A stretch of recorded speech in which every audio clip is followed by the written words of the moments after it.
10 ming so'm to'plabdi. Bir kun uyda o'tirsam, dada debdi, "Ha, sen buni ishlating" deb beribdi-da. Qo'limga haligi pul tegishi bilan ko'zimdan shunday yosh oqdi deydi. Oyog'imdan shunaqa bir chumalikka o'xshagan narsa jur qilib chiqdi deydi. İchimdan nima o'tdi Xudo bildim dedi. Shunday o'g'limni bag'rimga bosib, shu kunni yetkazganingga, shu kunni ko'rsatganingga shukr bo'lsin deb peshonasidan o'pdim.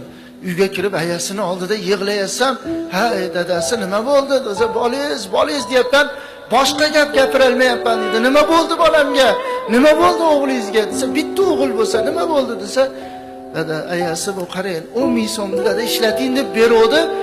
Qo'limda pochka pul kelib chiqib ketgan bo'lsa ham, karobka pul qo'limda bo'lsa ham, bunaqa maza qilmagan edim. O'g'lingizni bergan bu 10 ming so'mni meni maza qildirdi" debdi-da.